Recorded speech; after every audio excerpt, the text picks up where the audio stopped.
We'll have the next question from the brothers' mic in the center. My name is Rajesh. I work for an IT company. First, I would like to say Assalamu alaikum. Sir, you are a versatile personality and you have knowledge of all the religion. And always you have said there is one and only Allah, and Prophet Muhammad, peace be upon him, is the last messenger, with the references and help of Hindu books. So now my question is, what about millions and billions of Hindus, Sikhs, Jain, Buddhists they are praying at? Does their structure exist, or there is only Allah and the Allah? Thank you. The brother asked a very important question. He says that he has heard my talks and I speak of different religions and I try and prove that there is only one Allah and Prophet Muhammad is the final messenger, not only from the Quran, from the Hindu scriptures, from the Christian scriptures. So the question is, what about the millions and billions of non-Muslims, the Hindus, the Christians, that their structure yet exists? As far as the structure existing, if you go to the scriptures, all the scriptures that came before the Quran, in the passage of time, they have been manipulated, there has been corruption, there has been concoction. Therefore, if you apply the rule of logic and science, no scripture will pass the test except the Quran. But the beauty of all this is that even though the scriptures of the other religions have been changed, whether it be the Vedas, whether it be Ramayana, whether it be Mahabharata, whether it be Bhagavad Gita, whether it be the Bible, whether it be Dhammapad, what we realize that even in the changed form, even in the corrupted form, there are remnants. There are many verses which speak about the oneness of Allah subhanahu wa ta'ala, about Tawheed. Even though the scriptures have got corrupted, there are parts which yet say that Prophet Muhammad is the last and final messenger. So what I say, that if they do research, and if they really want to be a good Christian, as Jesus Christ, peace be upon him, said, it's mentioned in the Gospel of John, chapter number 16, verse number 12 to 14. There are many things that I want to tell you now, but he cannot bear them now. There are many things that I want to tell you, but he cannot bear them now. For he, when the Spirit of truth shall come, he shall guide you unto all truth. He shall not speak of himself, all that dear shall he say. He shall guide you to truth. He shall glorify me. So here Jesus Christ, peace be upon him, is telling his followers that there is a messenger to come, Prophet Muhammad. If I give you the message now, you will not be able to grasp it. When he comes, he will guide you to all truth. So if a Christian has to be a true Christian, he has to follow the teachings of Prophet Muhammad sallallahu alaihi wasallam. Same thing with the Hindus. There are many references of Muhammad sallallahu alaihi wasallam besides Tawheed. It talks about the Kalki Avatar, the final messenger to come, Prophet Muhammad sallallahu alaihi wasallam. So if you have to be a good practicing Hindu, it's mentioned in Kalki Purana, chapter number 2, verse number 5, verse number 7, verse number 9, verse number 15, that the Kalki Avatar has been described, that his father's name is Vishnu Yas, that is the servant of Allah, Abdullah. Mother's name is Sumati, which means peace and serenity, that's Amina. He'll be born in the village by the name of Sambala, peaceful village, that's Makkah. He'll be born in a family of the chieftains of the village of Makkah. He will have 4 companions, talking about 4 Khulfa Rashidin. He will be a leader of the world. He will get the first revelation in a cave, that's Ghar Hira. He will migrate northwards and come back. He went to Makkah and came back. Several. So if you're a true Hindu, even though the scriptures have got corrupted, have got concocted, if you think the full scripture is the word of God, you have to follow the Kalki Avatar. You have to believe in the last and final messenger. So if you want to follow the structure, and if you do research, you will come to the same last and final messenger, Prophet Muhammad sallallahu alaihi wasallam. Same with Buddhism, same with Judaism, same with Christianity, same with Hinduism. So what I tell them based on the verse of the Quran of Surah Al-Imran, chapter number 3, verse number 64. Ta'alaw ila kalimatin sawa'in bayna bainakum. Come to common terms as between us and you. What is different, we keep it aside. What is common, let us agree. Let us follow. The first thing is, Allah na'budu illallah, that we worship none but Allah. So what we realize, that what is different we'll discuss tomorrow. What is common, let us agree to follow. Let us agree to follow what is mentioned in the Bible, in the Jewish scriptures, Christian scriptures, Hindu scriptures. God is one, he has got no idols, he has got no image. Idol worship is wrong. All the scriptures mention about the last and final messenger. So my question to them is, then why don't you follow it? Why don't you follow and believe only in one God? Don't do idol worship, worship him alone. And why don't you follow the last and final messenger? And my question to you, brother, is, if you're a Hindu, I think you're a Hindu, Okay?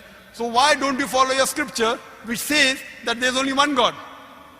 It says, Natasya Pratima Asti in Svetasvatara Upanishad, chapter number 4, verse number 19. In Yajurved, chapter 32, verse number 3, Natasya Pratima Asti. Of that God there is no Pratima. Pratima means Almighty God has got no image, has got no photograph, has got no painting, has got no portrait, has got no statue, has got no sculpture, has got no idol. I'm asking you, do you believe in one God? Do you believe? I do. Do you believe idol worship is wrong? No. So why don't you follow your Veda? I tell you one thing. It's not necessary you need an idol or you need a picture or you need a light, you know. Idol is just created so you can focus, you know. It's for few people, those who cannot focus, for them, I mean, there is an idol so that you can focus properly. Correct. This is what is said to me by the Pandits. They tell me, Dr. Zakir Naik, we have read the scripture, we agree with you totally.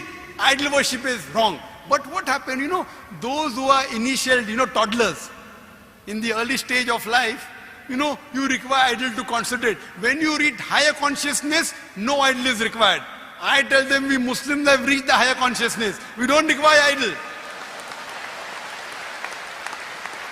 See, this is the explanation given to you by your Pandits, not by your scripture. It is by your Pandits. It is like telling, you know, I tell them, isn't it mentioned idol worship is wrong? He says, we know. It is like my son, you know, when he goes to second standard, he tells, see, the basics of maths is 2 plus 2 is 4. If my son, I say, son, 2 plus 2 is 5. You continue reading that. When you reach standard 10th, I will tell you 2 plus 2 is 4. I'll be the biggest fool. 2 plus 2 is equal to 4 is the basic equation of maths. God has got no idol, is the basic thing of God. How can you teach the basics wrong in the lower classes and higher classes? This is told to you by your Pandits and your scholars, not by your scripture. So I'm asking you, do you want to follow your scripture or do you want to follow your Pandit? I want to follow my scripture. Correct. So scripture says, Almighty God has got no image, has got no idol. Do you yet believe in idol worship? No. Fine. So you used to believe, now you have stopped. Excuse me. I said the idol is meant for the few people who cannot concentrate. I didn't say that I believe in So that means you want to diminish God? For example, brother, I am asking you a question. Yes, You sir. are helping someone. What's your name? Rajesh. Rajesh. You are helping someone maybe in Sri Lanka. Every month you send him maybe 20,000 rupees, maybe 2,000 dirham for his education. He doesn't know who this Rajesh is. He says, who's this Rajesh? I don't know. So what does he do? He takes a cockroach and every day in the morning he says, Rajesh, thank you. Rajesh, thank you. Will you like it? No. Will you like it? No. Arey, but he doesn't know how Rajesh looks. So he's making a cockroach out of Rajesh. You will tell him, if you don't know how I look, at least take my name, it is sufficient. Why are you making a cockroach out of me? Now God is so powerful, you want to make God into that small idol. If the idol falls, the idol breaks. The idol can't help himself. What will the idol help you? So what we say, don't belittle God. Don't abuse God.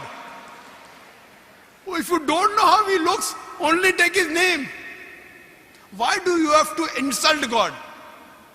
If he only says, Rajesh, thank you, without making a cockroach, you will be more happy. And compared to you and us, we are human beings. God is, you cannot compare God. You cannot say he's million times more powerful. He is unlimited. You cannot compare God and human being. So how can you make God into an image and restrict the image of God? You know, restrict him to an idol. It's insulting God. So that's the reason, that's what the scriptures say. That he has got no pratima. You can give him attributes, but don't give him an image. Hindu scripture says that, Christian scripture says that, Quran says that.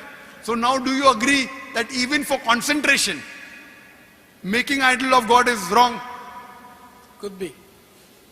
Could be, not yet sure. Not yet sure, huh? Your scripture says don't make, your Pandit says make. So do you want to follow your Pandit or your scripture? The scriptures. And I'm giving you reference, I'm quoting in Sanskrit. If you don't know Sanskrit, go in the dictionary, open a dictionary, Pratima, you ask your Pandit, You know, there's a person, joker-looking person wearing a cap and a coat and a tie. He is quoting scripture. Is it right? If you can't find the book, you can go to our center in Bombay IRF. We have all these scriptures. So I am trying to get you closer to your scripture. So now are you convinced that idol worship is wrong? See, my question was, what about millions and billions of people who are following Hinduism and Jainism, Brother, Buddhism? millions of Does billions. that exist or not? Okay, I agree with your thing.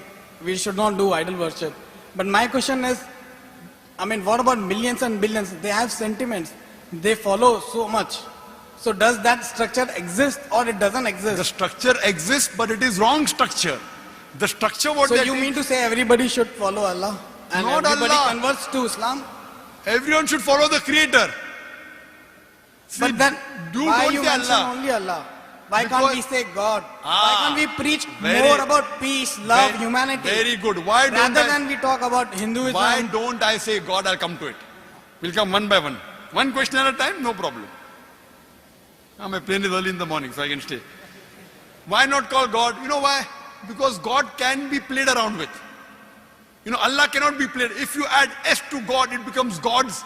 There's nothing like plural Allah. Qul huwallahu ahad. Saying Allah one and only. If I add D-E-S-S to God, it becomes goddess, female God.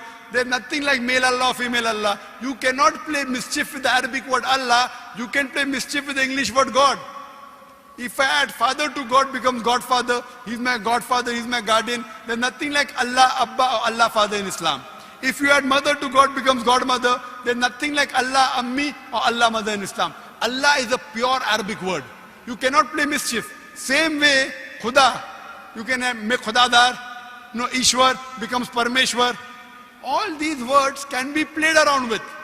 You show any other word which cannot be played around, I will use it, no problem. It should not go against the definition of Allah subhanahu wa ta'ala. I am saying in Arabic, but when I speak to non-Muslims, I sometimes use God. Knowing very well that God is not the appropriate translation of Allah. But while translating even in Shahada, I am using the word God. Knowing very well it is not the correct definition. You are talking about, what about the millions and billions of people? Do they have the structure right? Brother, millions will come later on. I am bothered about you first. I am bothered about Rajesh. The million people, God will tell me when you met Rajesh. Why didn't you speak to Rajesh? Million people will come to later on. Whether right or wrong. Fine. I am asking you, brother. I am bothered about you. I am concerned about you because I love you. Thank you, thank you. So I love you, therefore I am asking, are you convinced idol worship is wrong? Yeah, I did say yes. Yes, very good. Are you convinced that the last and final messenger is Prophet Muhammad, peace be upon him? According to your scripture. See, I don't have much knowledge, you know. Whatever, I mean, I listen more to you. I've read about your books. You listen more to me than your scriptures. No. I've read many scholars. I hear them, their cassettes, their videos. So I'm a little confused, you know, like, I don't know whom to believe, whom not to believe. But I mean, there are millions and billions of people, you know. So I don't know whether, I mean, see, I'm born in Hindu family. So it's very difficult to, you know, to transform or to convert or to change. But I was just confused, you know, because you always have seen that with the examples of Gita and our books, you try to prove that there is Allah and there is Prophet Muhammad, peace be upon him. So I was just confused. What about us then? What we are praying at? Are we praying wrong way or what? Or we just have to, you know, like follow you, what you say? Don't follow what I am saying, follow what God is saying. In your scripture, there is something like Danda Namaskar, you know. There's something like Shashtang. You know Shashtang? Shashtang in Sanskrit means 8 parts of the body. So the right way to pray in Hinduism is touching the 8 parts of your body. You know, in Islam, our beloved Prophet ﷺ said that when you do sujood, you touch your forehead, you touch your nose, you touch your 2 hands, your 2 knees, and the 2 ball of the feet. 8 parts. In your Hindu scripture also, the real way to pray is Shashtang, touching the 8 parts of your body. Don't get confused. I am giving you from your scripture. I want to remove your confusion.